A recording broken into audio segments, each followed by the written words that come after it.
llegue después. Así que hoy nos va a hablar de eclesiología, Diego Contreras. Gracias ahí por la invitación y ya el poder compartir y en un momentito dialogar. Y parte de lo que ahorita me gustaría exponer es de un proceso de comunidad, que ya como decía Mario, ha sido una experiencia profunda y también con los pensadores, teólogos que han reflexionado sobre el tema. Ahí me gustaría mucho compartir que toda esta vivencia creo que la puedo un poquito argumentar con una reflexión que hace Dussel y otra que hace Leonardo Boff. Y algo curioso, ya revisando y haciendo los apuntes más formalitos para la presentación de ahorita, ambos escriben ese texto en el 86, cuando todavía estaba una efervescencia muy fuerte, y eso fue una curiosidad bibliográfica de los textos que nos han animado. O sea, no tanto directamente en la comunidad, de manera implícita, pero con todo lo que reflexionan ha sido algo que se ha vivido durante estas décadas, del 73 a la fecha de manera muy fuerte, y ahorita con una tensión de cambios de párroco que siempre, bueno, esa es otra historia, pero que a pesar de eso la comunidad, hay algo que se mantiene vivo dentro del templo, fuera, de manera parroquial, no parroquial, y es lo que quiero compartir, esta experiencia profunda de comunidad con esto que vamos a platicar ahorita, en el sentido de eclesiología, en un sentido también de eclesiogénesis y de tanto ético como pastoral. Bien, entonces voy a compartir por acá.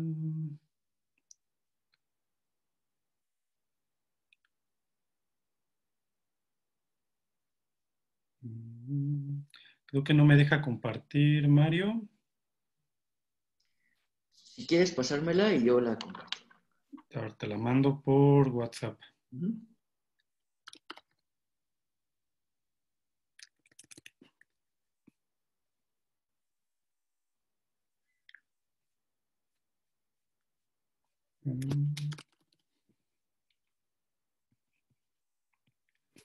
Por ahí va.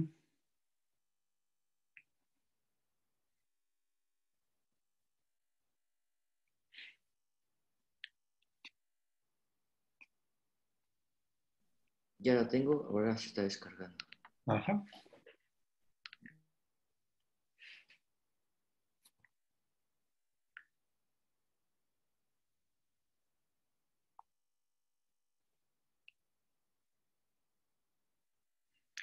Y un primer momento va a ser esta reflexión que hace Dussel de lo comunitario y Leonardo Boff de la eclesiogénesis. Y otro momentito, el de recoger de la parte pastoral cómo se expresa lo comunitario como iglesia comunidad en el Concilio Vaticano II, en algunos textos, los más significativos, en Medellín, en Puebla, en Santo Domingo y en Aparecida. Aquí ya por el tiempo, que también sería interesante, pero ya por el tiempito y ahorita el que disponemos, también sería bueno ver todo lo que dice el Papa Francisco, que recoge de lo comunitario, que realmente ha sido muy explícito, pero ahorita nos quedaríamos hasta Aparecida. Y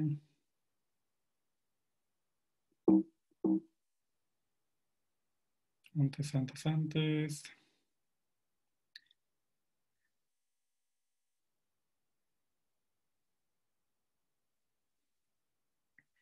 Pues bien, de iglesia a comunidad hay algo que, con lo primerito que me gustaría arrancar, de volver al Génesis, en este sentido de, si quieres pasar a la que sigue, Mario, por favor,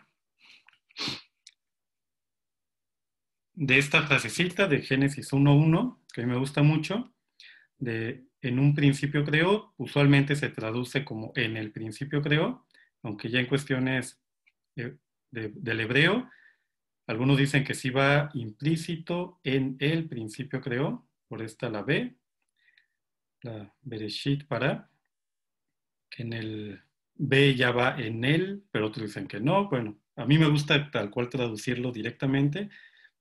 en un principio creó, y también en un sentido que nos abre a la cuestión teológica y del sentido de Génesis profundo, puede haber muchos principios, no solo como el principio, como único, sino un principio de un momento, o un principio que se articula a otro principio, y no como algo unívoco o como algo uno de manera muy determinada y absoluta, sino que también principios que se pueden articular o distintos momentos de principios que van creando procesos de manera infinita. Y con eso lo relaciono mucho con lo que ahorita vamos a compartir.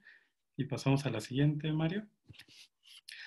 Y por eso en este sentido que también en sentido de iglesia-comunidad, en un proceso de creación, de co-creación entre quienes participan, entre quienes participamos, y que se va creando, co-creando con la inspiración del Espíritu, la fuerza del Espíritu, y que es un proceso.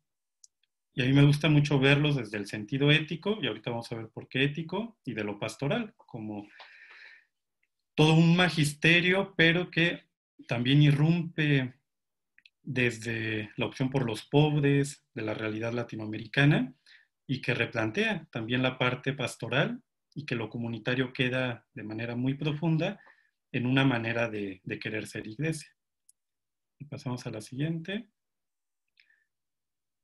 Y para ver el sentido de iglesia-comunidad, a mí este texto me gusta mucho, de Ética Comunitaria, de Dussel, del 86, y aquí tal cual, en el primer capitulito de Praxis y Reino, y en la primera página donde aborda, toma el texto, de hecho, de los apóstoles, el 2:42-47, que es muy conocido cuando uno quiere compartir de comunidad, y es el texto de eran constantes en oír la enseñanza de los apóstoles, y en la comunidad, en el partir el pan y en las oraciones, todo el mundo estaba impresionado por los muchos prodigios y señales que los apóstoles realizaban. Los creyentes vivían todos unidos y lo tenían todo en común, vendían posesiones y bienes y los repartían entre todos según la necesidad de cada uno. A diario frecuentaban el templo en grupos, partían el pan en las casas y comían juntos, alabando a Dios con alegría y de todo corazón, siendo bien vistos por todo el pueblo.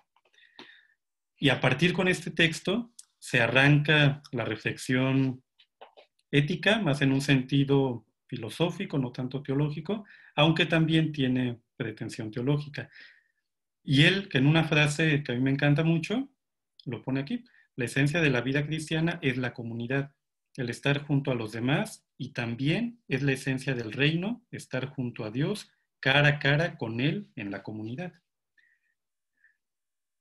Y por eso una eclesiología desde lo ético, porque a partir de ese encuentro del estar junto a los demás, el momento del cara a cara con otra persona, con alguien que no soy yo, alguien que es totalmente otro y que no lo puedo abarcar y que es radicalmente otro a mí, y que es un momento de entrar en relación con alguien. Y si vemos los hechos, Jesús no buscó a alguien que fuera como él, sino que va encontrándose con distintas personas y entran en relación. No es una relación entre cosas. Igual también por eso este primer momento de comunidad, de la esencia de la vida cristiana, es el encuentro entre personas. Y también aquí lanzar la pregunta ¿quién es la iglesia? En vez de ¿qué es la iglesia? Pasamos a... no lo puedo dar. Si quieres, cámbiale, Mario. Y así, identificando estos rasgos de lo comunitario, el rostro de la otra persona, no como cosa, de la experiencia bíblica, Dios habló con Moisés, que hay un error, es cara a cara en el Éxodo, y que es un encuentro con un Dios de encuentro. El rostro indica lo que aparece del otro, de una corporalidad, no cosas abstractas o un alma en sentido griego, sino una carne, un rostro, un cuerpo. El otro también irrumpe, surge de la vivencia con alguien, y no es algo que yo calcule para decir ahora veo a tal persona, sino que también en un sentido de seguir a Jesús, el otro es el que va irrumpiendo en mi vida. Yo no calculo con quién encontrarme ni nada, sino que el otro en una relación que nos puede dislocar. También aquí Dussel, desde la tradición cristiana y con palabras griegas, distingue tres maneras de relacionarnos con el otro o con la otra. Uno en el sentido de eros, filia y ágape. El sentido de eros más o sea, que también tiene la parte positiva, pero aquí que él resalta lo negativo, es una relación de el otro, alguien, o más bien ya algo para mi proyecto, algo mío, de mí. Filia, solo la relación entre iguales, quien piensa como yo, quien tiene los mismos temas que yo, el de los unos, que mantenemos una cierta afinidad, pero excluimos o rechazamos quien tenga otra manera de, o sea, alguien otro. Y ágape ya sería lo que él quiere recoger desde la radicalidad de Jesús, la relación de ágape, y aquí lo cito, que sería en un sentido de amor, de justicia, solidaridad. Ahí luego lo traduce como amor de justicia o como amor o como solidaridad de ágape. Y aquí Dussel expresa, no es amor a sí mismo, es el amor al otro como otro, por él mismo y no por mí, con respeto de justicia hacia su persona en cuanto sagrada, santa, donde entrega, opción sin retorno a lo mismo. No hay mayor amor que el que da su vida por el amigo, en este sentido de entrega al otro y no de buscar al otro para mis proyectos, sino uno entregarse al otro para dar la vida. La siguiente, Mario.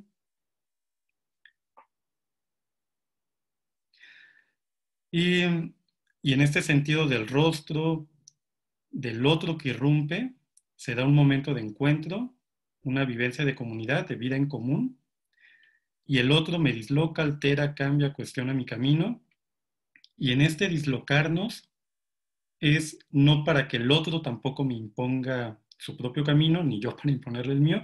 De hecho, Levinas, que también Dussel, aquí está muy presente Levinas en este texto, un pensador judío de la alteridad, en sus primeros textos está muy marcado este otro que me altera totalmente y tengo que asumir una responsabilidad radical para con el otro. Ya en unos textos va como matizando también y va resaltando el sentido de reciprocidad. O sea, sí tengo una responsabilidad radical para con el otro, no esperando que el otro la tenga para mí, aunque también tiene que haber una reciprocidad. Y por eso creo que también la vida en comunidad, una vida en común, se teje la responsabilidad radical para con el otro y también una reciprocidad que quede implícita y que se va viviendo en el compartir.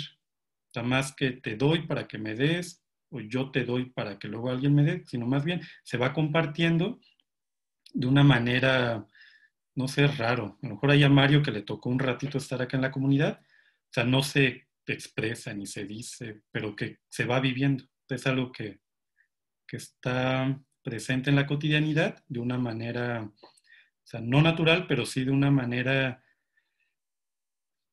con un sentido profundo y que fluye de las relaciones entre las personas. Y vamos creando un nuevo camino, nuestro camino, y se va dando una búsqueda de una relación profunda de amor, donde estamos al servicio de los demás. Y es un anhelo que toda persona realiza plenamente para que toda persona se realice plenamente en la comunidad, en una plena comunidad. O sea, que no va separado lo personal de lo comunitario, como si fueran dos cosas. De hecho, Bauman, en un librito que problematiza sobre la comunidad, siento que separa como que la comunidad, lo individual, y más bien aquí hay una relación que se va, y ahí con palabritas de Bob, interretroalimentando, interretrorelacionando lo personal, lo comunitario, y la comunidad busca mi plenitud, lo personal también es parte de nuestra plenitud y va siendo una interretroalimentación o interretrorelación. También una comunidad no se busca que sea cerrada, sino un encuentro entre comunidades, porque también podemos hacer como grupitos, mi comunidad, tu comunidad, la otra comunidad, y es más bien como un encuentro semejante o análogo al del cara a cara, el encuentro con alguien que no soy yo, y también entre comunidades. Y cada comunidad va creando, recreando su mundo en el compartir la vida. Pasamos a la siguiente, Mario.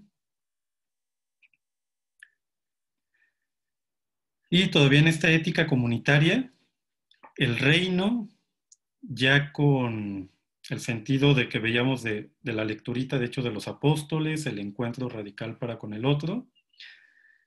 Y aquí Dussel propone que el reino comienza ya en la comunidad. Es un momento ya que se está viviendo el reino, ya en la comunidad, en la unidad, en este sentido de quienes se asumen como seguidores de Jesús, mesiánicos, en el cara a cara de amor mutuo y de vida digna. Y aquí de una cita de Mateo, todo el mundo estuviera impresionado, aquí de las señales del milagro de ser comunidad, buscaban primero el reino y su justicia. También una comunidad no es para solo mantenerse en su plenitud, en este caso cerrada o que solo para ellos, sino que tener una comunidad es para irrumpir en el encuentro con otras y otros, buscando primero el reino y su justicia, y todo el resto en la vida cotidiana, la parte de la felicidad, seguridad, ejemplaridad, se va viendo de manera natural.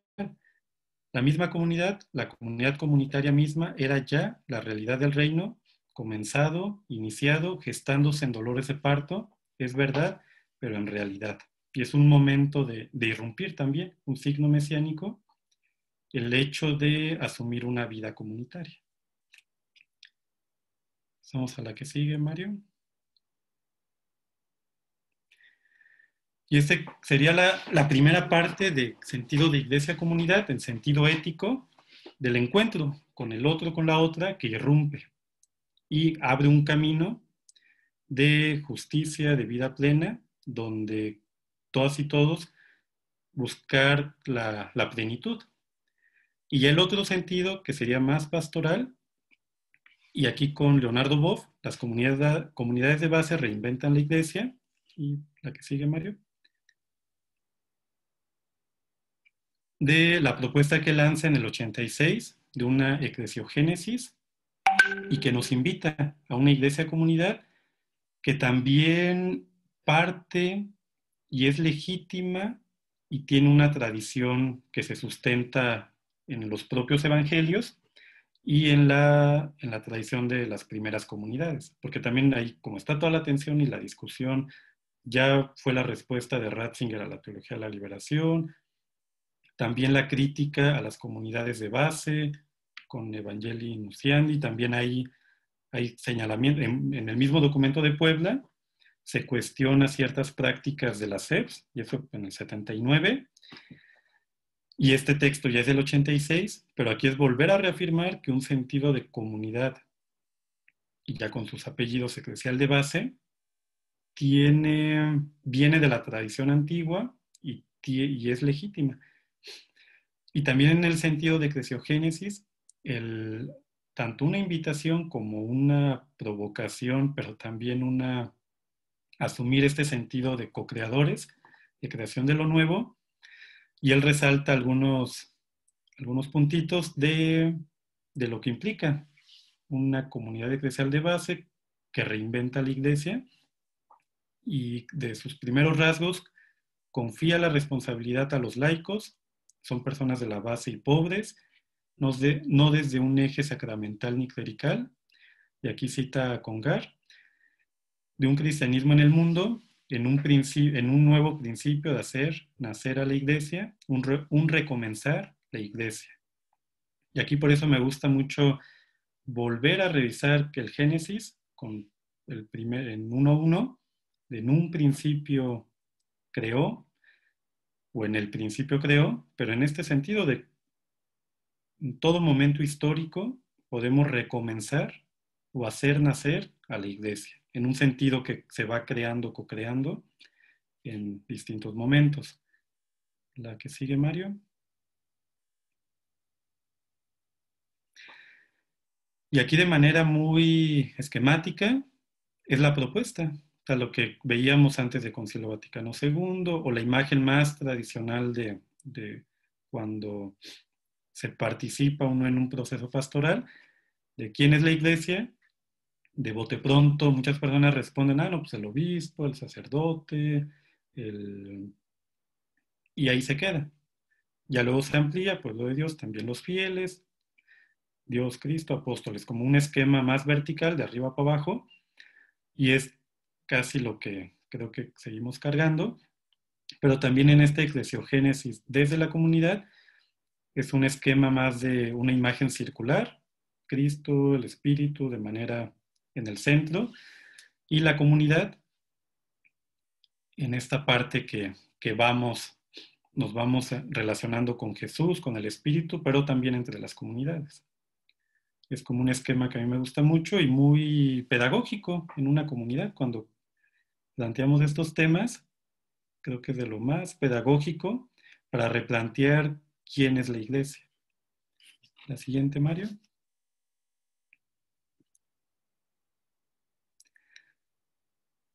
Y aquí, debido al esquema anterior, o sea, lo que implica ser la comunidad en un sentido más bien, lo que implica ser una iglesia comunidad, hay dos cosas que la pueden imposibilitar: una dependencia del pueblo al clero y el mismo clericalismo del propio clero.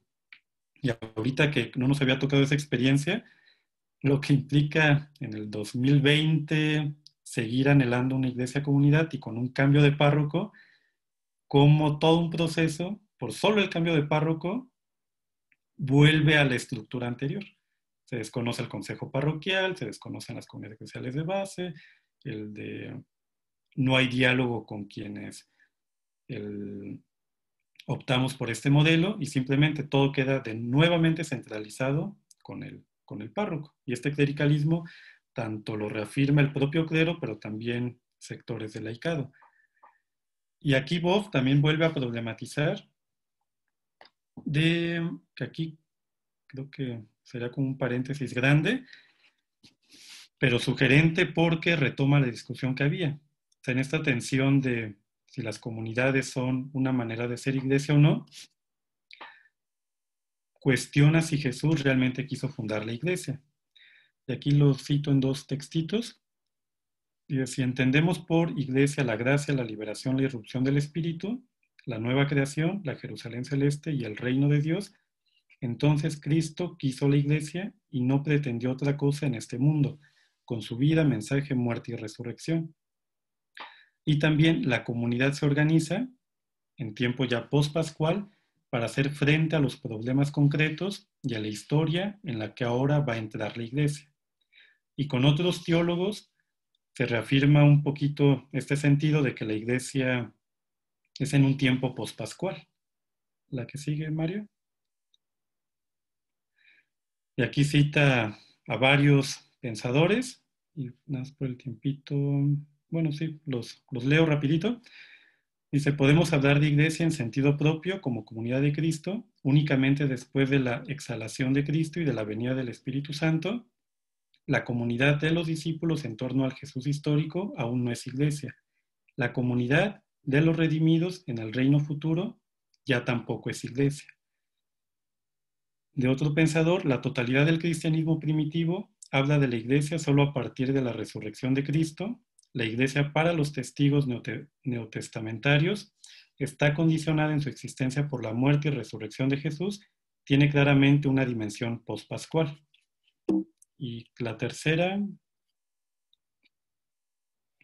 aquí a Hans King, el Jesús prepascual a lo largo de su vida no fundó la iglesia alguna. Mediante su predicación y acción puso los fundamentos para que surgiera una iglesia pospascual. Y aquí también, en toda esta discusión del surgimiento de la iglesia, si tiene que ver con Jesús o ya es un tiempo pre o post pascual, casi con esto que quiere retomar Boff, lo ve como en un momento ya pospascual, y que fue una propuesta de los seguidores de Jesús para no crear una institución nueva al principio, y de hecho hay también con Pablo Richard, en su reflexión que hace de los Hechos de los Apóstoles, ahí queda, bueno, a mí me gustó mucho porque queda como los cristianos de la iglesia de Jerusalén, bueno, la comunidad de Jerusalén, está en mucha tensión todavía con su tradición, con su comunidad, y que volvían a intentar ser parte de, pero también el que Jesús fuera parte de la tradición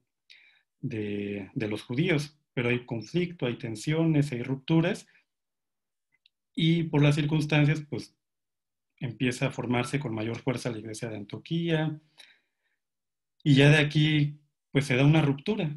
Y además aquí también creo que Boff retoma cómo quedaba en la sinagoga unas oraciones donde se ve el rechazo explícito a quienes crean en Jesús. Y también por eso los seguidores de Jesús, para continuar anunciando el reino, veían que ya no era posible dentro de la sinagoga, dentro de la tradición judía, pero también en este surgimiento de la iglesia se va dando como un medio, no como un fin en sí mismo. Y aquí Boff vuelve a resaltar que Jesús no salió a predicar la iglesia, sino el reino de Dios. Él no tiene el proyecto de fundar una nueva comunidad de fe al lado de las diversas existentes en su tiempo. Y es algo que ve que con ese texto de Pablo Richard, de los Hechos de los Apóstoles y de otros, era mantener esa unidad con la misma tradición, con el pueblo judío, pero se va dando un conflicto y a Pablo, creo que eso lo puse más adelantito, a Pablo le tocó ser juzgado y logra escapar y ya luego vive su martirio, pero se intentaba que la misma tradición judía, el de subsumiera a Jesús como parte de la propia tradición. La que sigue, Mario. Y bueno, esto ya lo habíamos comentado. La que sigue. Y bueno, es en un poquito con el texto de Boff.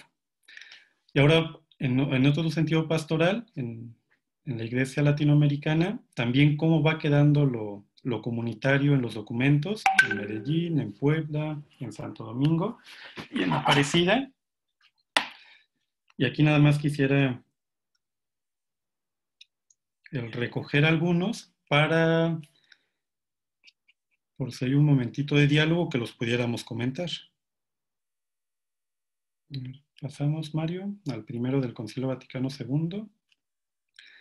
En el Concilio Vaticano II, ahí buscando lo de Iglesia Comunidad, está en Lumen Gentium, también en Gaudium et Spes, también está ahí presente, y de algunos numerales significativos en Lumen Gentium, en el 8, en el 26, en Gaudium et Spes, sí está en varios, en 23, 24, 26, 27, 31, 32.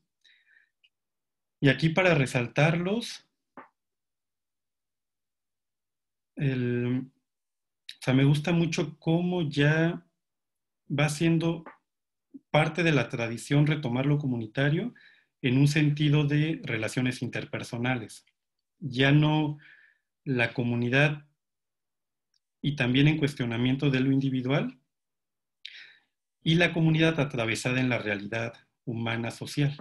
Y aquí en el 8, Cristo estableció su Iglesia Santa, comunidad de fe, de esperanza y de caridad en este mundo, la asamblea visible y la comunidad espiritual, la Iglesia de la tierra y la Iglesia dotada de bienes celestiales, no han de considerarse como dos realidades distintas.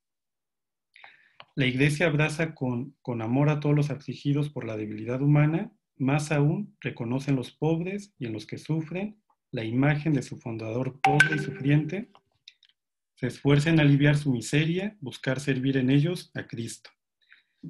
Y aquí también del concilio me gustó mucho de cómo retoma lo de comunidad, que integra por un sentido de fe, pero también ya reconoce que una comunidad tiene que estar y abrazar a los débiles, a los pobres, y no solo de una manera como si fuera la iglesia divina, celestial, separada del mundo, sino que es parte de la tierra y teje.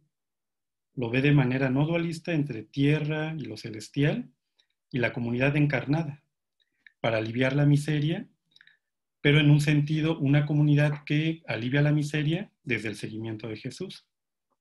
En el 26, en esas comunidades con frecuencia, sean pequeñas y pobres y vivan dispersas, Cristo está presente, quien con su poder congrega a la iglesia. Y en este sentido es una comunidad que nos convoca, más allá de que nos convoque una persona o el párroco o el teólogo o un proyecto. Aquí también, en este sentido, ¿quién nos convoca? Y aquí el reafirmar que es Jesús. La que sigue, Mario. Y en Gaudium, en este sentido también antropológico de lo comunitario, relaciones mutuas entre hombres, y también algo que está muy presente, el reconocer la dignidad.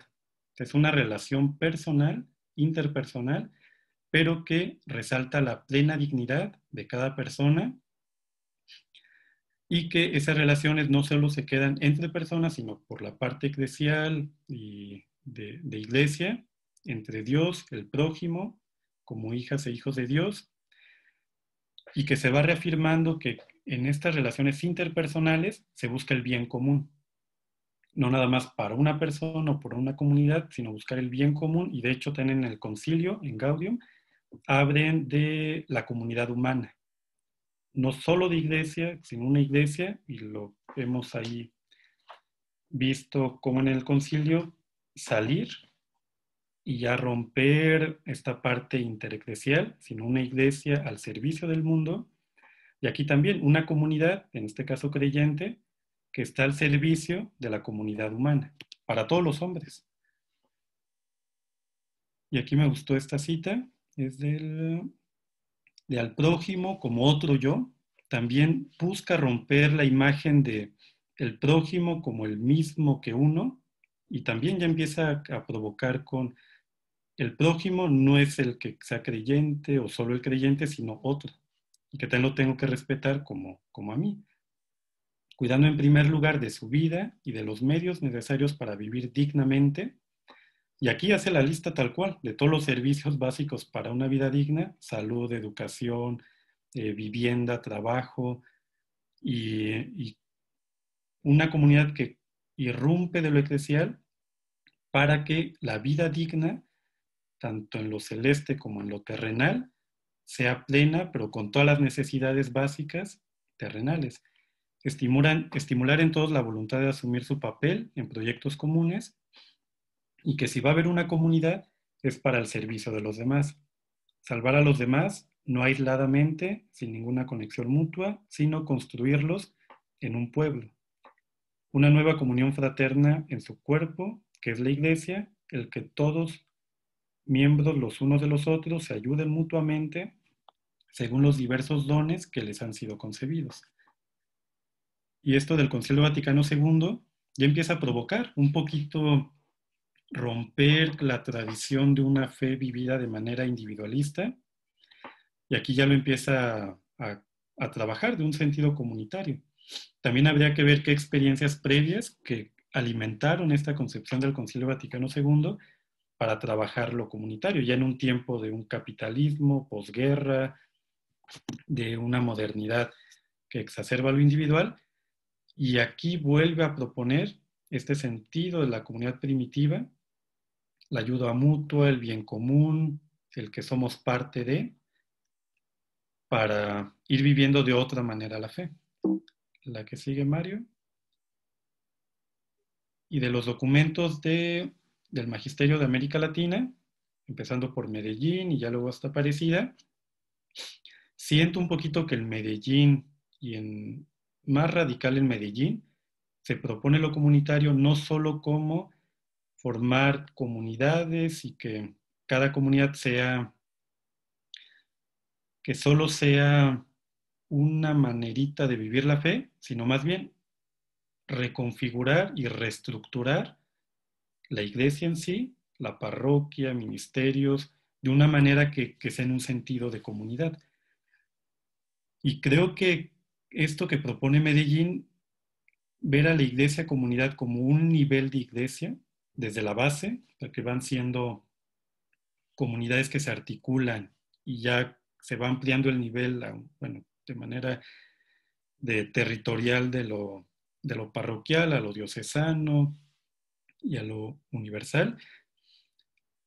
Se propone, creo, más en Medellín, todavía en Puebla, un poquito como un nivel de iglesia, como lo dice mucho José Marins, que la comunidad sea el primer momento de iglesia plena en toda su integralidad y radicalidad, de escuchar la palabra de Dios, de compartir la vida con los demás, de ver qué problemáticas hay en la localidad e ir recogiendo y articulando con otras comunidades.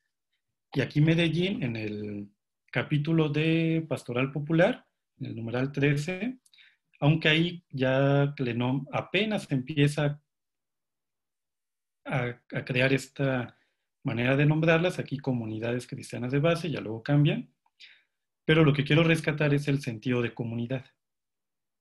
Y aquí en Medellín, la comunidad se formará en la medida en que sus miembros tengan un sentido de pertenencia de nosotros, que los lleve a ser solidarios en una misión común y logren una participación activa, consciente y fructuosa en la vida litúrgica y en la convivencia comunitaria. Para ello es menester hacerlos vivir como comunidad, inculcándoles un objetivo común, el de alcanzar la salvación mediante la vivencia de la fe y del amor. Y aquí también Medellín retoma la parte del concilio de manera muy fuerte de no solo dentro de lo eclesial, la vida litúrgica, sino también una vivencia comunitaria de salvación, y más porque cuando vemos el documento de Medellín, todo el diagnóstico que hace de la injusticia, de la pobreza en América Latina, es llevar la salvación y que pueda haber una vivencia profunda de comunidad para lograr esa salvación. O sea, creo un poquito que también con lo que hubo de procesos populares en algunos pueblos originarios, se vio que esta vida comunitaria, con un evangelio de manera explícita o no, de hecho en la comunidad hicimos un librito y algo que veíamos de la experiencia de San Pedro Mártir, ahí con el INA y el ministerio que tenemos de la memoria histórica, algo que reflexionamos de manera profunda y que nos tomó tiempo y que quedó expresado en una o dos frasecitas nada más, era que la vida comunitaria se impulsó por la Teología de la Liberación, por Medellín, por el Concilio Vaticano II, por la parroquia, y era una pregunta para problematizar. Y decíamos, no, o sea, ya en San Pedro Mártir, antes de que llegara el Concilio Vaticano II, a través de los párrocos y de esta nueva manera de ser iglesia, ya había un sentido comunitario que también muy marcado por una religiosidad popular, en el compartir, en la fiesta patronal, también en los manejos de los bienes comunes, el agua, la siembra, la cosecha y otros. Y se puede decir que, si somos creyentes, que estaba presente el espíritu en esta vida comunitaria, pero de manera explícita no se veía la fuerza que venía de la tradición judeocristiana para impulsar la vida comunitaria. Y ya, luego con todo el proceso pastoral, veíamos que reflexionar en comunidad, el concilio, Medellín, Puebla, lo del Papa Francisco, nutre de una manera, revitaliza la vida comunitaria con otro aporte. O sea, uno ya tal cual de pueblo originario, una vida histórica del compartir, cuidar el territorio, pero que se entreteje con la tradición judio-cristiana para crear otra manera de entender la comunidad, tanto cuanto dos tradiciones distintas, pero que se han estado acompañando de alguna manera a lo largo de la historia. La religiosidad popular, previo a la evangelización, ya con la nueva evangelización, y que esto revitaliza. Y realmente nuestra comunidad, esta tradición revitalizó la parte de organizarnos y luchar aquí en el territorio. Y en Puebla, ya que está la cosa muy, muy álgida, le pasamos, Mario, también quedó de manera explícita ya el cambio de comunidades cristianas de base a comunidades eclesiales de base. Tiene varios numerales. En Medellín tiene muy poquitos. En Puebla sí tiene mucho más. Y siento que aquí es donde está una parte de quiebre, pero ya hubo una experiencia previa muy fuerte. De hecho, algo que en la historia de la Iglesia de América Latina suele no abordarse tanto es el momento de un encuentro que hubo en Sucre.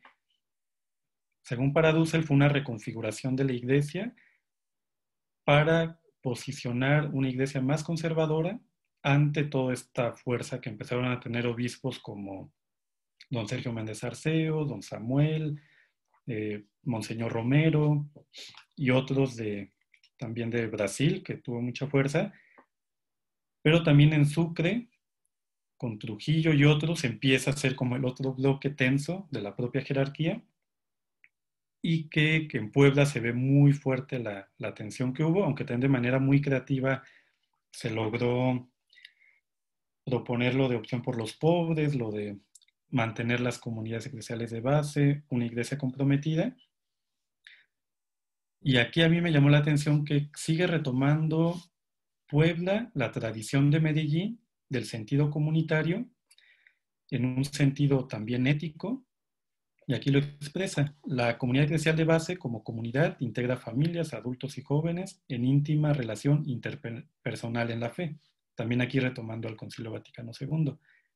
Como eclesial es comunidad de fe, esperanza y caridad. Celebra la palabra de Dios en la vida a través de la solidaridad y compromiso con el mandamiento nuevo del Señor, y hace presente y actuante la misión eclesial y la comunión visible en los legítimos pastores a través del servicio de coordinadores aprobados. Es de base por estar constituida por pocos miembros en forma permanente y a manera de cédula de la gran comunidad.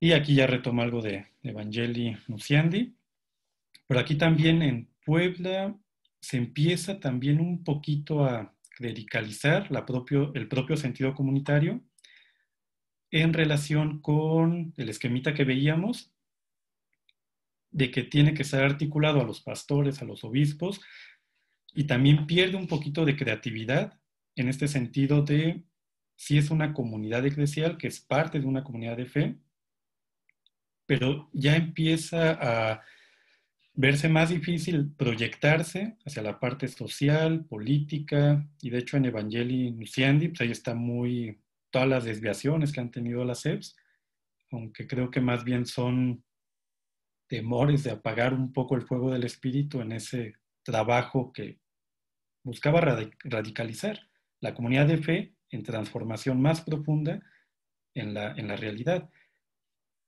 Y en Puebla, aunque se logró reconocer a las SEPs como una manera de ser iglesia y acompañada por obispos, pastores, con el compromiso social, político, y también de querer reconfigurar la misma estructura eclesial, pero ya tiene esta parte de empezarla a clericalizar. Y en la que sigue en Santo Domingo, la conferencia del 92, aquí ya queda totalmente, ¿le pasamos, Mario? Queda muy desdibujado tanto el sentido comunitario en todo el documento, o sea, se ve la fe, o sea, sí que se vive de una manera comunitaria, pero ya se va desdibujando y es más bien como solo una vida en común de la fe dentro de la misma estructura, y de las comunidades queda una parte ya muy, muy pequeñita, de hecho solo es un numeral, casi en todo el documento, ahí tomando notas, creo que si aparece la palabra comunidad de manera exagerada son 4 veces en todo el documento. En cambio en Puebla aparece Bueno, ya no tomé nota cuántas veces aparece, pero en el documento de Puebla sí aparece, es reiterativo en varios capítulos, en varios numerales, y en Santo Domingo no, solo aquí en este numeral y en otro y ya. Y la comunidad eclesial de base, una célula viva, pero ya solo de la parroquia, ya no como algo más allá de la parroquia, tanto el sentido de comunidad como ya una estructurita que eclesial de base, y entendida como comunión orgánica y misionera. La CEP en sí misma, ordinariamente integrada por pocas familias, está llamada a vivir como comunidad de fe, de culto y de amor. Ha de estar animada por laicos, hombres y mujeres, adecuadamente preparados en el mismo proceso comunitario. Los animadores han de estar en comunión con el párroco respectivo y el obispo. Y ya es ir cada vez achicando, encerrando, tanto lo comunitario como una expresión de lo comunitario que sería una CEP, a la parte más intereclesial. Y en el último, en la que sigue, Mario, en Aparecida, creo que aquí vuelve a retomar el espíritu del Concilio Vaticano II, en sí todo el documento, donde lo comunitario va más allá tanto de la comunidad eclesial de base y querer proponer que la iglesia hay una vida en comunidad, tanto de la jerarquía, de las comunidades eclesiales de base, pero creo que sí busca el sentido más del Concilio Vaticano II, que se puede dar una vivencia de fe en comunidad donde se participe, en cualquier ministerio, en cualquier parroquia, no solo en las parroquias, aunque sí busca aterrizar que la experiencia más cercana de comunidad es en la parroquia, y en un numeral de estos está ahí expresado. Pero aquí fue lo que me gustó, que en el 54, hoy también el encuentro de los discípulos con Jesús en la intimidad es indispensable para alimentar la vida comunitaria y la actividad misionera. Al igual que las primeras comunidades, hoy nos reunimos asiduamente para escuchar, citando nuevamente a Hechos. La Iglesia como comunidad de amor está llamada a reflejar la gloria del amor de Dios, y esto en un sentido más amplio. Y bueno, por ser parte de la tradición, ya atacada, disminuida, o despreciada, o humillada, o anulada, le dedica 2 numeritos a las CEPs, se convierten en un signo de vitalidad en la iglesia particular. Y, y esto dentro de este magisterio latinoamericano, siento que ha habido estos movimientos de querer lanzar a la iglesia como comunidad o reducir que una expresión de la iglesia son pequeñas comunidades. La que sigue, Mario. Y también por todo lo pastoral, y que ya en la parte muy concretita nos toca ver, aunque el Papa lo diga, aunque el magisterio lo diga, de querer ser una iglesia comunidad. A mí me gusta mucho esto que menciona Hugo Asman, y también con el sentido ético de una iglesia comunidad, de cuestionarnos la estructura mágico-dogmativa de la acción por la palabra. Y es lo que vemos, que aunque lo digan los evangelios, que aunque lo diga el magisterio, porque ahí sí sale sobrando Boff o Dussel u otros, sino que la palabra no es la misma si lo dicen los obispos, si lo ponen en un documento, pero el creer o solo proclamar que por la acción, por la palabra, recitando estos numerales que ahorita les decía, o hasta el mismo evangelio, pues no se impulsa realmente una experiencia de iglesia-comunidad. Y aquí esto que me gusta de Asman, sería buscar que la palabra de la acción sean realmente procesos históricos de la realidad política. Porque están los documentos que nos pueden acompañar, pero el querer vivir un proceso comunitario, tanto cuestionando la estructura eclesial como en procesos alternativos, nos va a implicar que sea realmente una palabra de la acción que la estemos viviendo. La que sigue, Mario.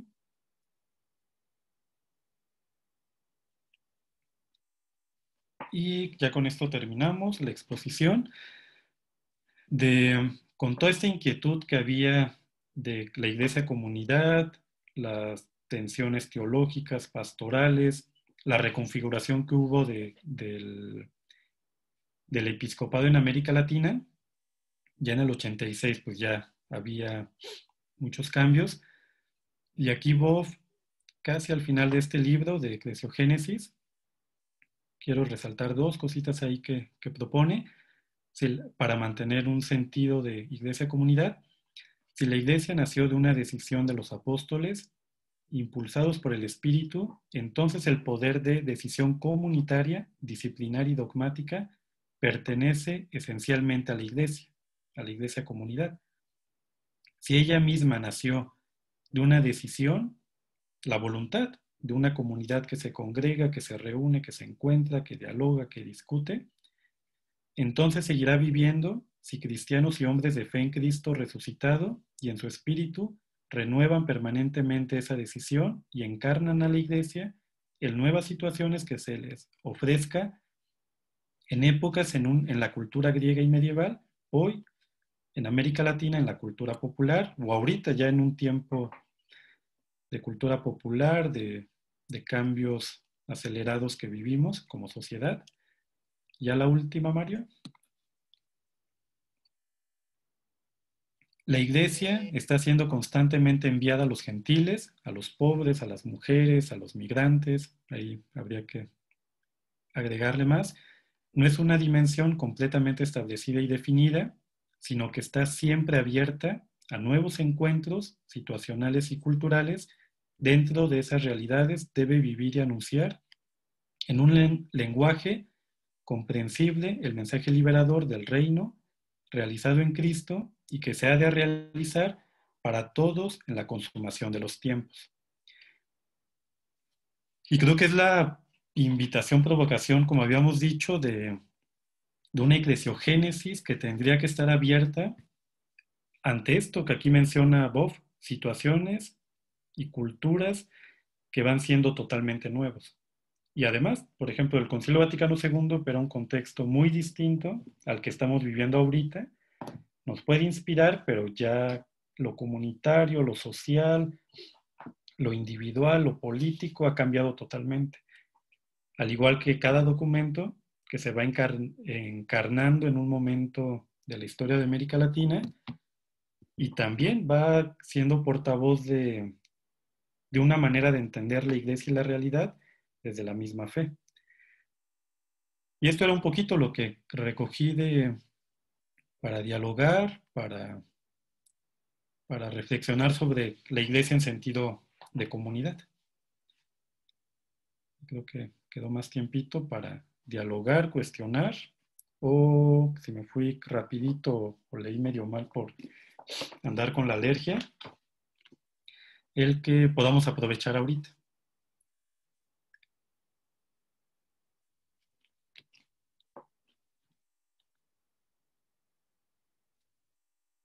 Y si no sé qué siga, Mario. Pues sí, el tiempo para comentar,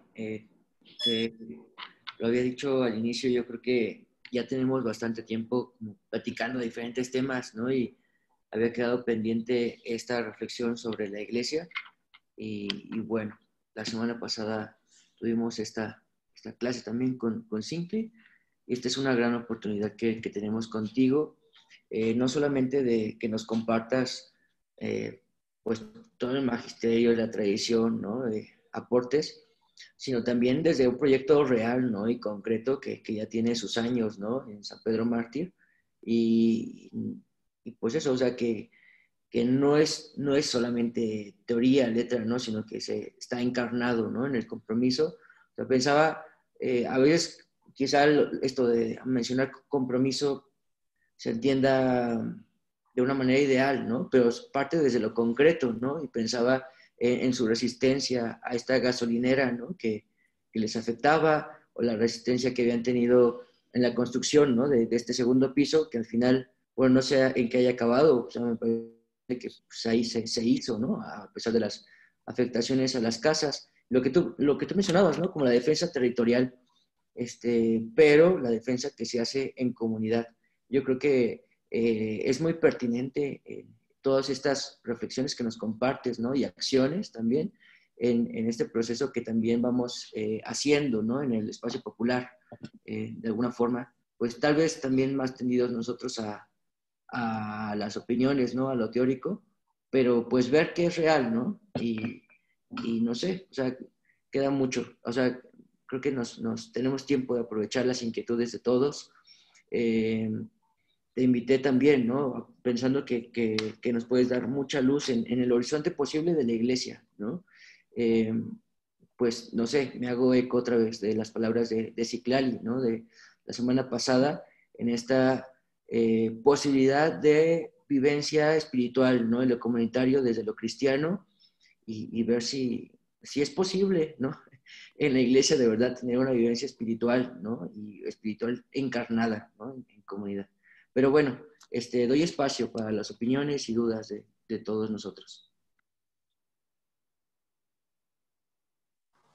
Yo quisiera dar un comentario.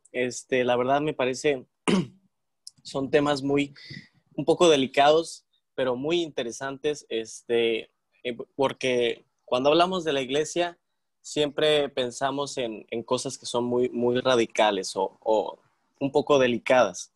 Pero esto que plantea la eclesiología sobre la comunidad, pues inspira no encuentro bien la palabra, me inspira un sentimiento de avance, y me reconforta también porque como todos debemos, perdón, todos debemos renovarnos, y eso también incluye a la iglesia misma. Entonces, esta cuestión de reformar ciertos aspectos que hemos a lo largo del tiempo adoptado como conductas, pues siempre hay una manera de empezar de nuevo. Y yo pienso que la eclesiología es eso también, a través de la comunidad, abrazar al otro sin importar sus diferencias y todo lo que podamos ver mal en él, claro, siempre y cuando, pues, siendo críticos y siendo objetivos. Y la verdad es algo que es una iniciativa que me parece muy prometedora, y, y me atrae mucho porque acá en La Loyola trabajamos mucho con las comunidades, y nos ha servido demasiado este hecho de trabajar con las comunidades, con personas, compartir en plenaria. Entonces siempre es enriquecedor, siempre es muy enriquecedor.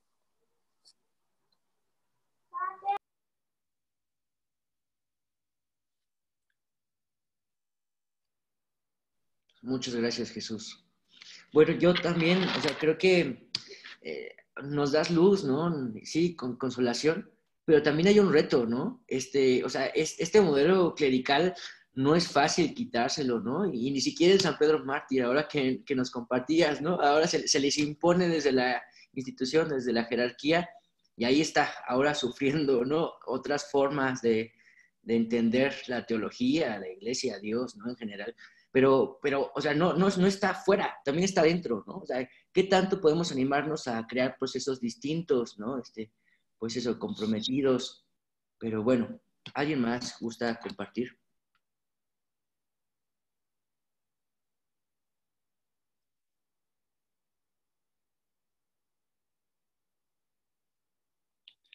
Igual un poquito con lo que ahorita mencionaba Jesús y Mario, o sea, de manera muy concreta, o sea, ahorita la experiencia que se vive, que es algo que también nos ayuda a replantear, a cuestionar, es de cómo mantener un sentido comunitario en espacios distintos, pero también con estructuras distintas, porque también una eclesiología que para mí se ha sido muy marcada por una vivencia comunitaria, de compartir, de dialogar, de estar en luchas muy concretas. Bueno, también eso fue ya de lo que decía Mario un poquito que nos ha tocado vivir.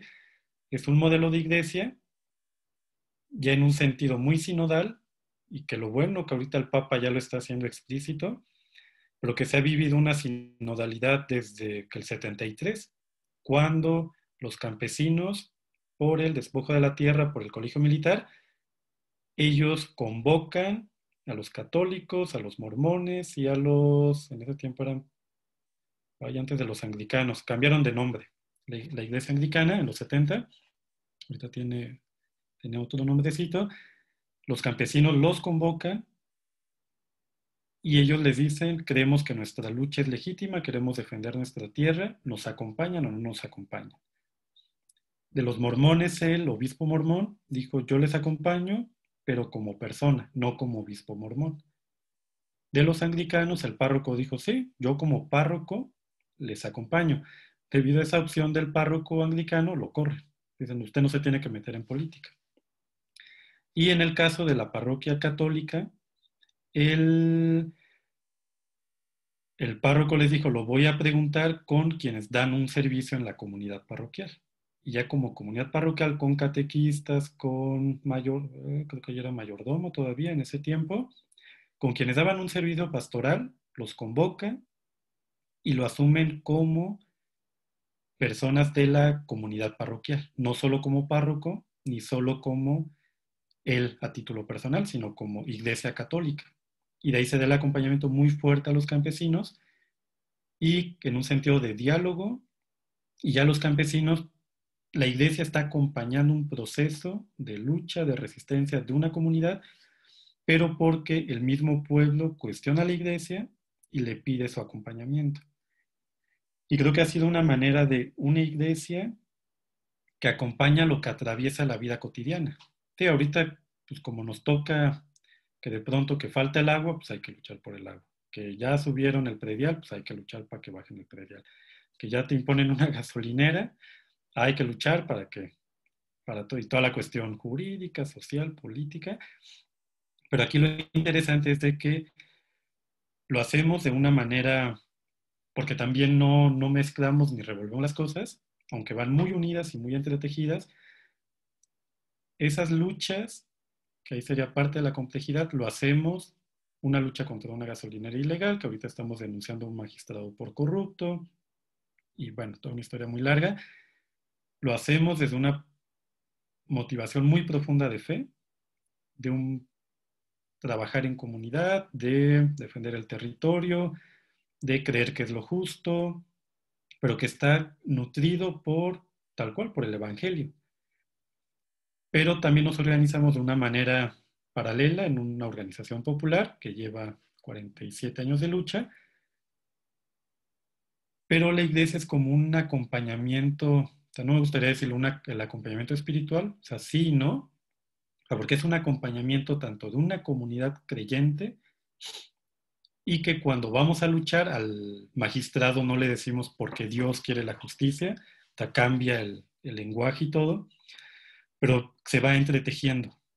Y sabemos que teníamos el acompañamiento parroquial y que cuando lo expresábamos en una misa de que seguimos luchando por esta causa de justicia, había un acompañamiento. O sea, no sentíamos la soledad que desde nuestra propia motivación de fe, que sintiéramos el olvido o sentirnos aislados o que dijeran la iglesia no se mete en política, sino al contrario.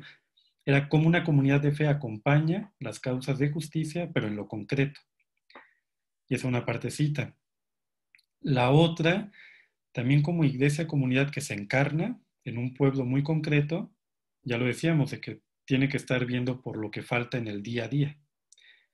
Pero en como iglesia encarnada en un pueblo, también es dialogar dentro de los mismos espacios eclesiales cuáles son las problemáticas de la comunidad, quién las causa, por qué las causa, y también algo que ha sido una lucha interna es de que no se utiliza la iglesia tanto para fines políticos o comerciales, también lucrar con la fe, con la fiesta patronal, con los sacramentos, con también el de que sea utilizado de capital político, de que les ponemos el castillo más exuberante, pero cuando sea la campaña tienen que ir ahí hasta con los chinelos, aunque los chinelos pues iban, se prestan a eso. Pero también es como un conflicto que se da de una iglesia comunidad dentro de la iglesia, con sus estructuras muy marcadas a nivel diocesano, a nivel arquidiocesano, a nivel decanato, pero también toda la tensión y todo el conflicto en la misma comunidad, que si de la cuestión política, económica, social, pero sí creemos que el sentido comunitario muy marcado por el seguimiento de Jesús y en esta sinodalidad o discernimiento comunitario, sí crea un proceso que tanto dentro de la iglesia es cuestionar, enfrentar la misma estructura, y ya siendo realistas, yo ahorita con lo que estamos viviendo, nos tocó dialogar con el nuncio, Franco Coppola, con un asistente de él, con el cardenal nuevo que está en la Ciudad de México, y es lo que nos sorprende, que aunque esté todo el magisterio del Papa y ahorita todos los documentos que veíamos de manera pastoral de impulsar una iglesia comunidad, vemos que hay una cerrazón muy fuerte, y más cuando viene del laicado. O sea, sí sentimos que si el párroco que está coordinando, impulsa, anima, acompaña, se echa él el paquete, la propia estructura dice, bueno, pues ya es rollo de él, lo cambiamos y que sigan su... Pero si los laicos defendemos un proceso y lo expresamos directamente a todas las autoridades, sentimos que no. Ahorita sí vimos el retroceso con los nuevos que llegaron totalmente hacia el preconcilio Vaticano II. Y eso que son sacerdotes de 32, 34 años, que se formaron toda la teología con el magisterio del Papa Francisco. Bueno, y ahí como ya cayendo en situaciones muy concretitas, o sea, pastoralmente sí se depende todavía del párroco en la estructura parroquial. Ahí habría discernimientos comunitarios que cada quien le tocará hacer. Pero ahorita con la vivencia que tenemos es de que se puede seguir impulsando una iglesia comunidad, ya no dentro de los espacios parroquiales, sino ya en un sentido comunitario. Y ahorita tenemos un proceso de formación, ahorita toda la campaña del cuidado de la madre tierra, ahorita ya reforestamos con 170 arbolitos, cedros, manzanas, peras, en las casas y en algunos lugares públicos, pero por el sentido de comunidad. Y ya no tanto ni con el apoyo del párroco, ni en los espacios parroquiales, sino ya de una manera externa, pero sin perder que somos siendo parte todavía de la comunidad parroquial de San Pedro Mártir. O sea, que el párroco no nos tome en cuenta, pues es su rollo, pero como en este sentido de pertenencia, seguimos trabajando con o sin lo reconozca el párroco, ¿no? También todo lo que pasó del COVID, todo esto. Y creo que esta genera mayor dificultad porque ya no hay una figura de autoridad dentro de la estructura eclesial que respalde eso, y es ni modo, pues, asumirlo desde el laicado, aunque más disminuido, pero creo que también con mayor también profundidad y autenticidad, de que si creemos en ser seguidores de Jesús y en impulsar el reino, va a ser parte de algunos momentos. Ya si llega un párroco, ya quién sabe qué pasará, pero creo que se puede vivir cuando se tiene muy marcado este modelo de ser iglesia. Y eso en la parte del clero, laicado, también en la comunidad, creo que era lo que decía Jesús, un poquito eso de escuchar directamente a las personas, es lo que, de cualquier problemática, tanto personal, social, hasta religiosa también, de lo que se va cargando.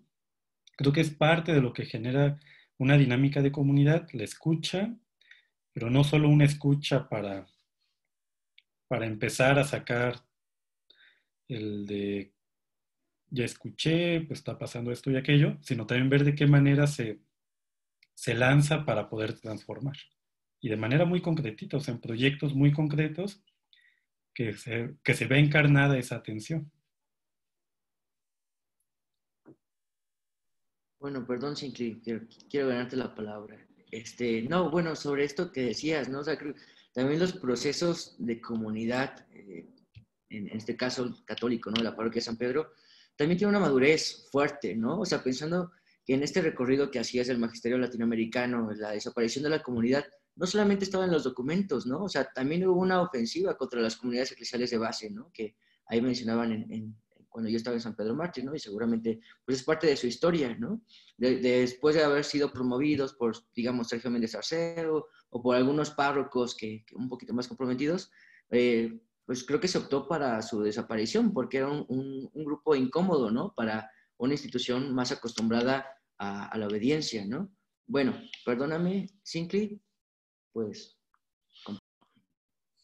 Es que lo que acabas de comentar, Diego, muchas gracias, estuvo muy interesante. Esto que vives como comunidad en donde trabajan sin depender del visto bueno de una figura eclesial jerárquica, ¿no? Que tendrá sus burocracias que resolver.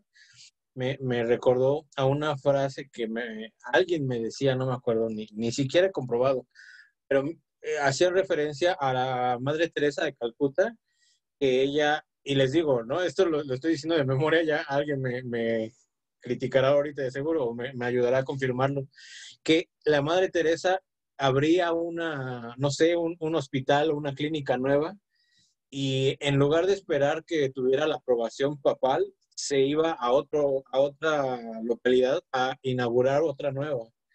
Y entonces llegaba el Papa Juan Pablo y decía, híjole, ya la inauguraron, bueno, sí, sí la apruebo. Y ahora voy al otro lado donde ya inauguró otro lado la Madre Teresa, porque ella sigue trabajando, ¿no? Sigue inaugurando lugares y no se espera a que yo, Papa, dé la aprobación o el visto bueno, ¿no? Les digo, no sé si es cierta la historia ni cómo va, pero me gustó mucho que es más o menos lo que dices, ¿no? Hacer hincapié en la responsabilidad eclesial, ¿no? La responsabilidad eclesial por ser bautizado es de todo laico, ¿no? Más allá de esperar lo que diga el párroco o no. Y eso que comentaste se me hizo muy, muy profundo teológicamente. Y después de todo este discurso que nos presenta sobre comunidad, como que hace mucho hincapié, como decías tú mismo, en una ética, ¿no? De comunidad, ¿no? En dónde está la responsabilidad. ¿Qué estás haciendo tú? Que creo que en ese sentido van muchas de las clases que nos han dado los distintos profesores en EPEC. ¿Qué estás haciendo tú? ¿No? ¿Estás esperándote que llegue alguien y que te diga, sí, te doy permiso? ¿No? Y en ese sentido, pues me recordó lo que dice José María Mardones, que lo he retomado muchas veces, pero no creo que sobre, haciendo referencia a la burocracia en el Estado y luego hace esta metáfora, la pasa al análisis del papel del laico en la iglesia.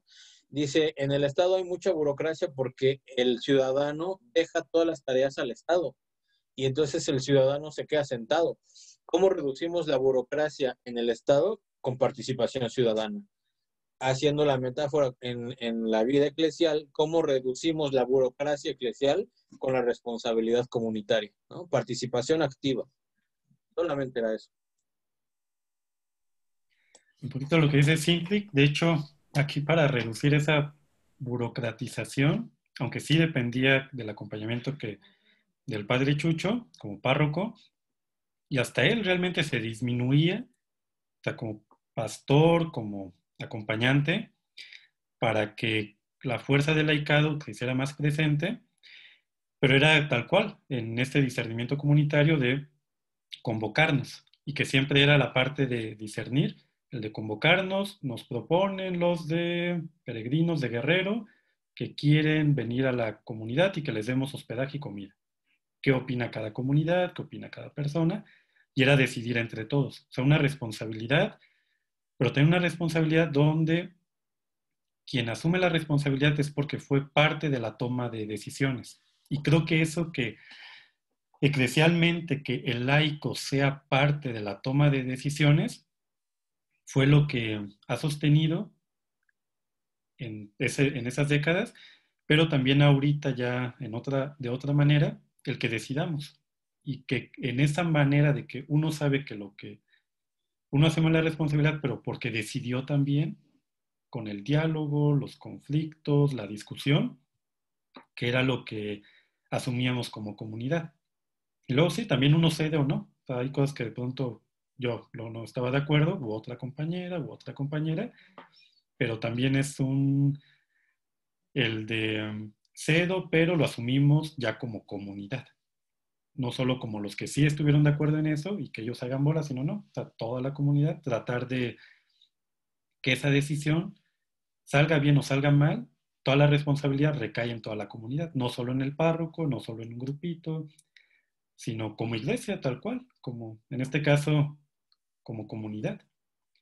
Pero sí, lo de la responsabilidad, sí creo que por ejemplo, ahorita con toda la formación que luego nos platicaba Mario o de otros procesos, cómo lograr el atrevernos a asumir una responsabilidad como laicos dentro de la iglesia,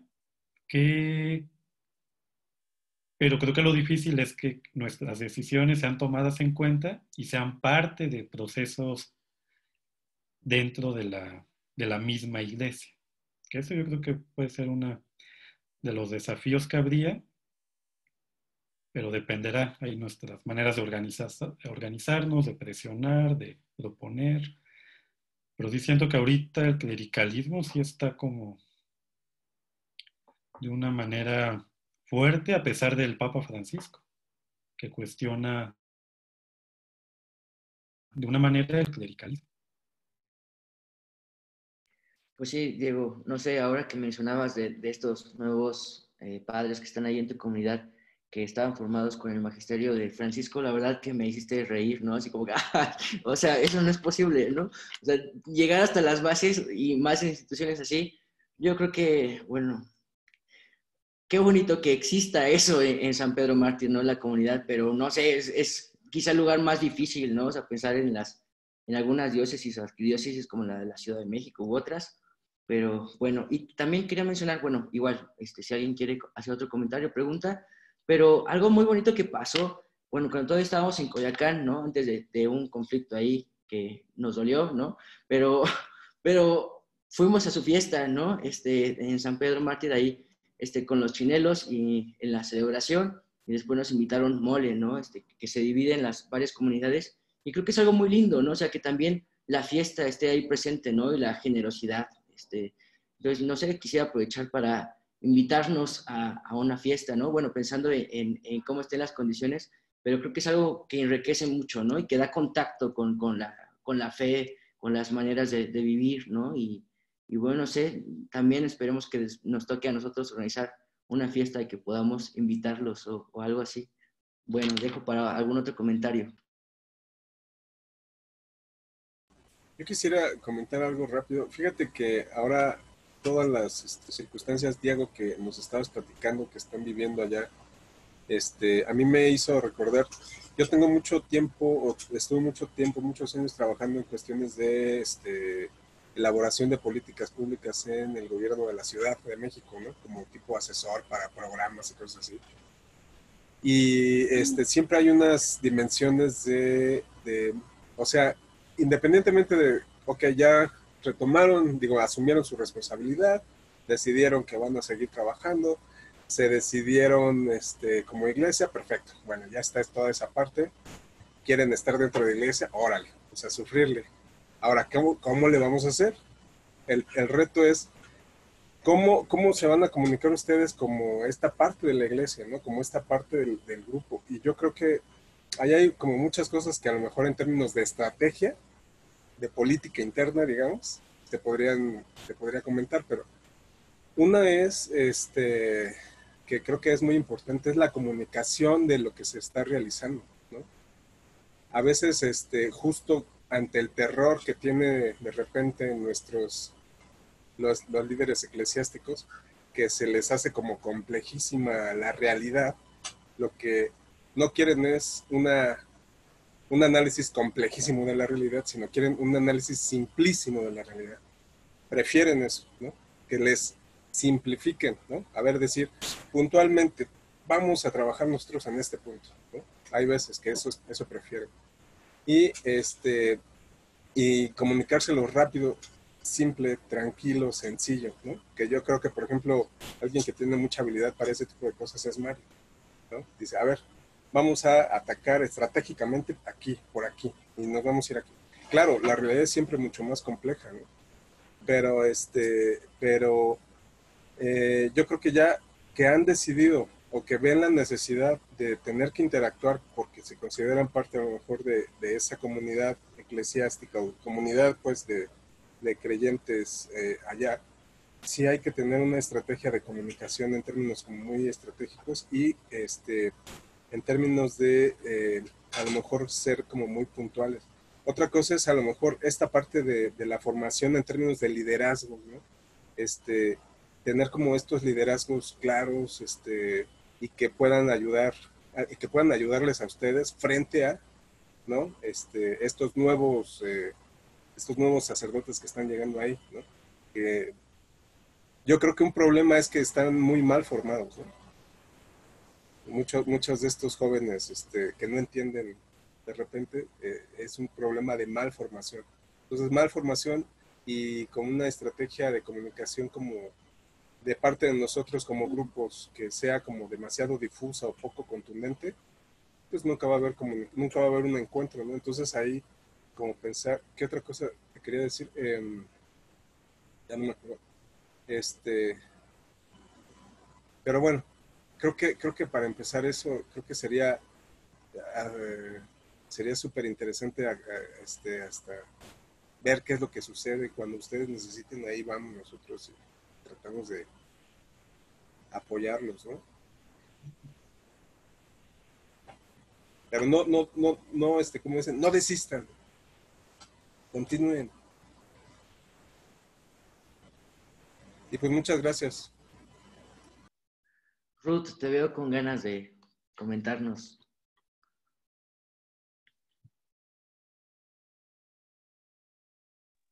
Hola a todos, ¿qué tal? ¿Me escuchan? Sí, Ruth, muy bien.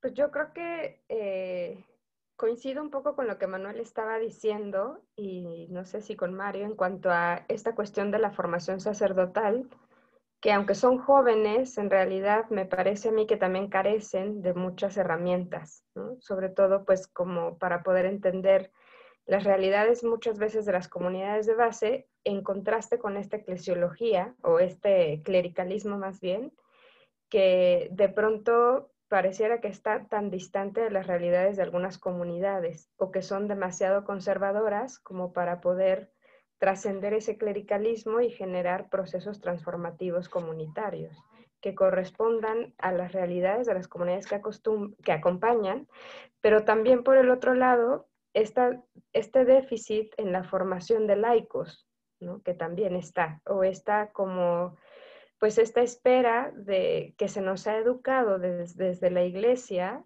a, pues a respetar esta jerarquía y estos pues procesos que muchas veces no son o no ayudan a la transformación social tan necesaria en países y colonias como las nuestras, ¿no? Eso, como llevar un poquito ahí la reflexión, ¿no? Y esta necesidad de ir generando una iglesia que también esté formada, no por ser laico, ¿no? Porque a veces pareciera que pues como eres laico, pues no te puedes formar igual, o no puedes cuestionar, o no puedes generar, que eso también es parte del generar comunidad, ¿no?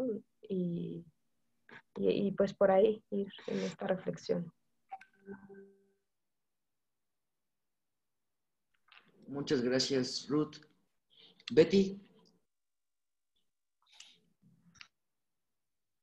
Bueno, pues muy interesante, Diego, lo que nos compartes. Yo me quedé pensando un poquito en esta parte de la comunidad, ¿no?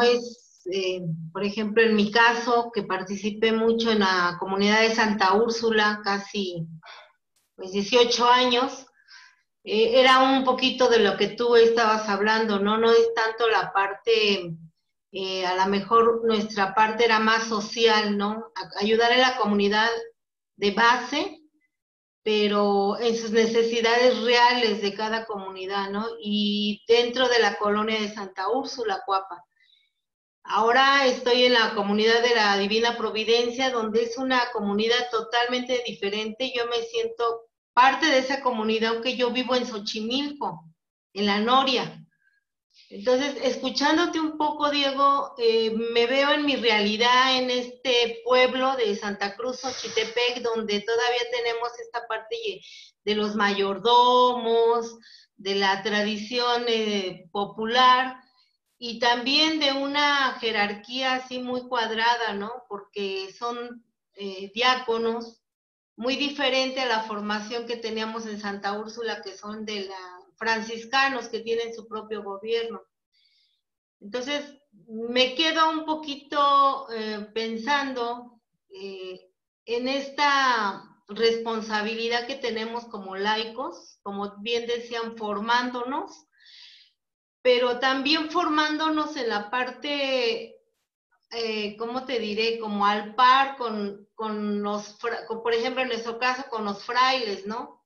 Esto es bien padre porque con los frailes son jóvenes que también pues están en formación para ser sacerdotes, pero toman en cuenta esta parte de la formación de laicos. O sea, yo creo que esta parte de hacer como un vínculo, ¿no? No tener como que esa parte laicos acá, sino que hacer ese vínculo, porque finalmente, aunque sean sacerdotes, son seres humanos. Entonces, tenemos que ir como que de verdad tomar esto de ser cristiano con una responsabilidad, ¿no? Y pues nosotros igual, a veces el párroco no está de acuerdo con nosotros, pero vamos, que creo que es parte de lo que nosotros también tenemos que hacer. En mi caso, el párroco en donde yo estoy es una persona ya mayor, tiene 70 años, pero tiene una visión muy amplia y pues sí, a veces nos saltamos, ¿no? Cosas que son para el bien de la comunidad. Entonces, esta parte de la comunidad, Diego, me parte porque realmente yo ahora sí que estoy como las aguas del Chavo, ¿no? Pues soy de aquí de Xochimilco, trabajo en la parroquia de la Divina Providencia, vengo de una formación del Santa Úrsula, o sea que soy como del agua de los chavos, del Chavo del Ocho, que es de limón, que sabe a fresa, pero se ve de Jamaica, ¿no? Pero yo creo que en este espacio de EPEC, independientemente de donde estemos, creo que podemos hacer una bonita comunidad y hacer desde nuestros dones, hacer cosas sociales, ¿no? O sea, no solo es, por ejemplo, en mi parroquia, la prioridad es catequizar, ¿no?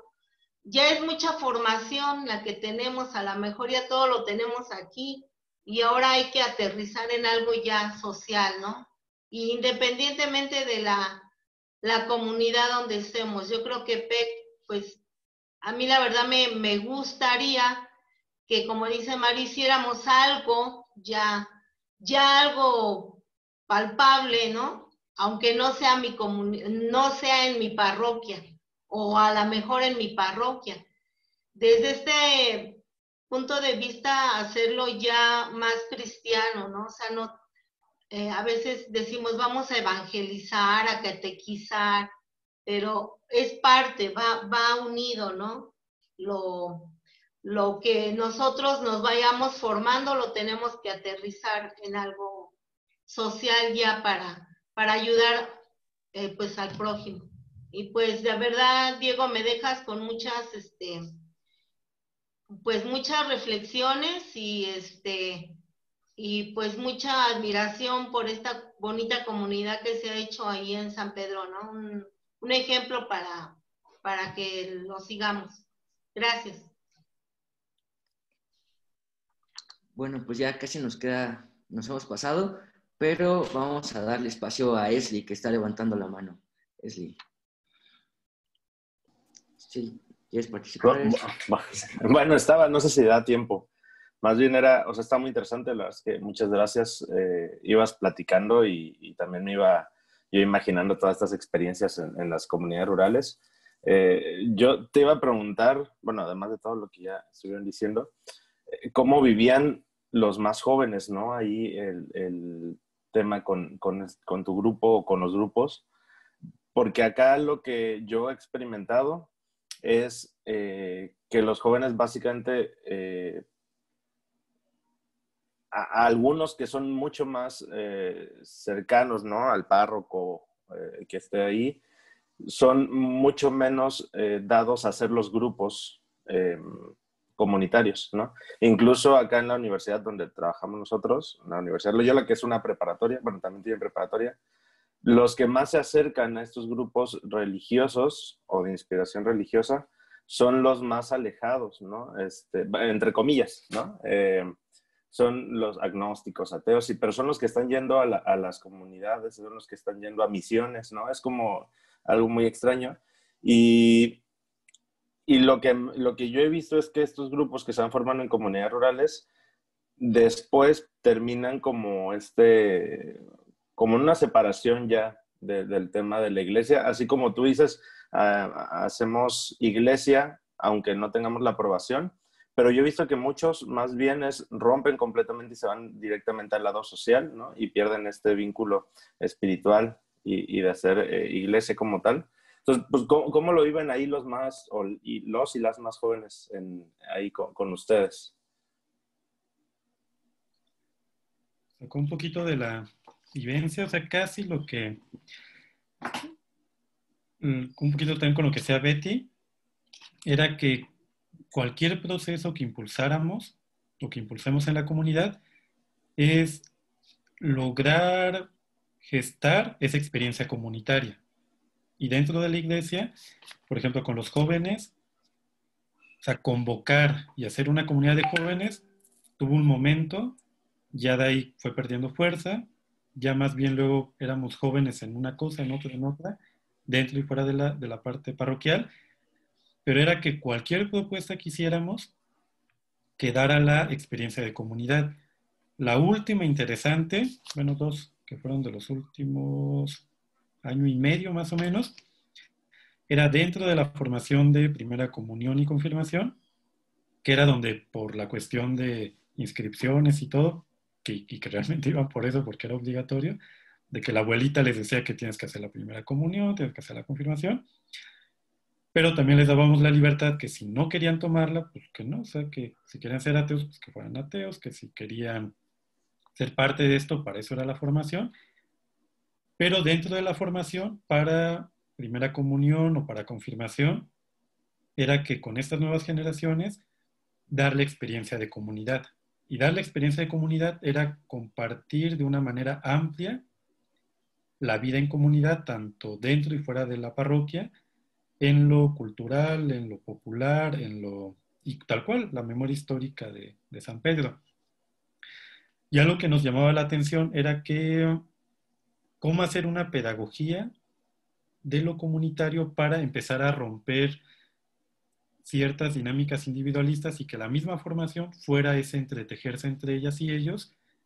Y al final tuvo dos resultados interesantes, que de ir obligados para hacer la primera comunión se sostuvo por un tiempo antes de la pandemia, y a pesar ya del conflicto parroquial y todo, que se logró que trascendieron no solo hacerla, bueno, como sacramento formal y todo, que a los papás era lo que en parte sí les importaba, pero también ellos decían ya cumplí con algo, pero trascendieron esa parte y siguieron con su experiencia en comunidad, pero también algo que hacíamos era no solo acotarlo a lo eclesial, dentro de la parroquia, la formación, aunque también ya en las evaluaciones les interesaba, decían, quiero seguir sabiendo quién es Jesús, quiero leer más la Biblia, quiero participar y acompañar a otros adolescentes en su primera comunión.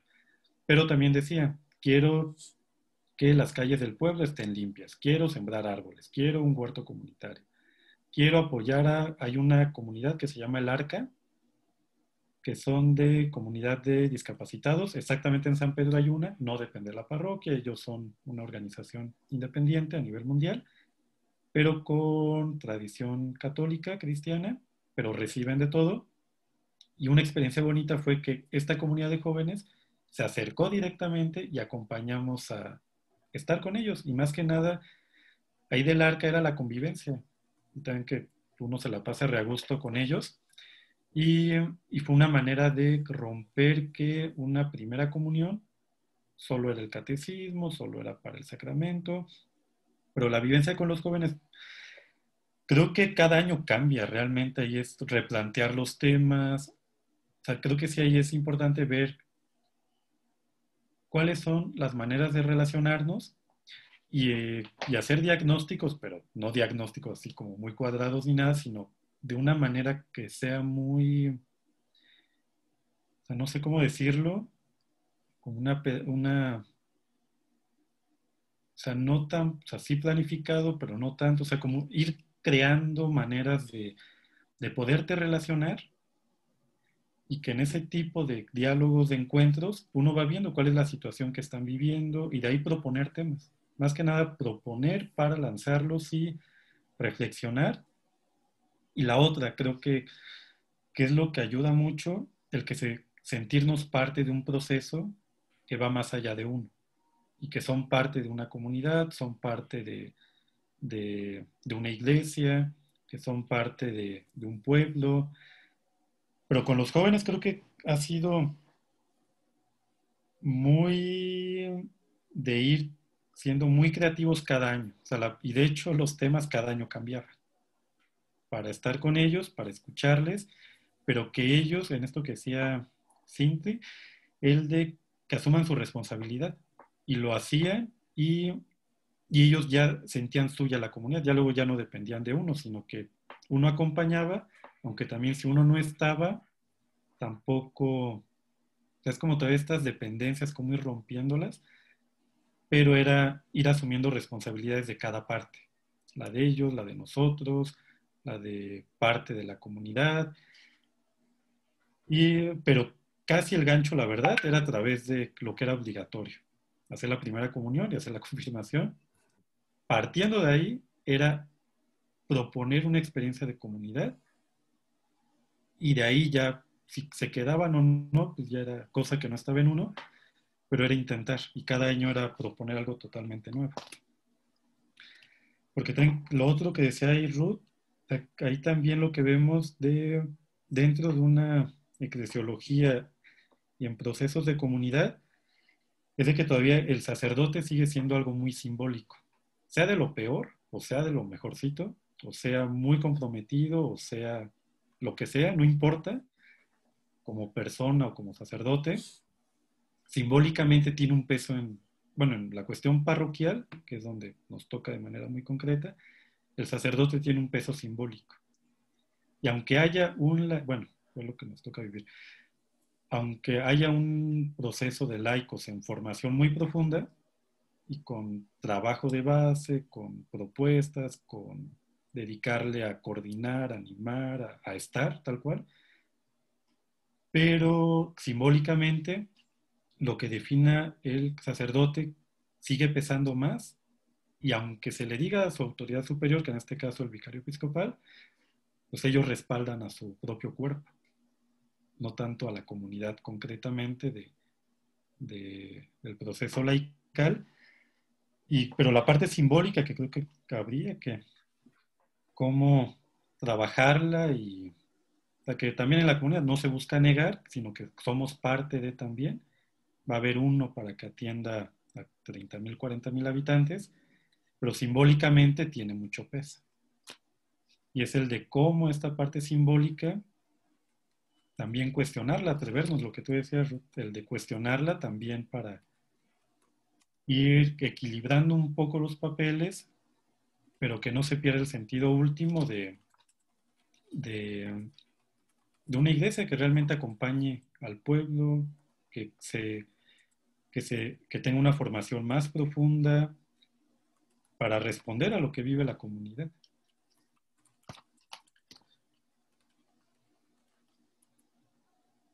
Creo que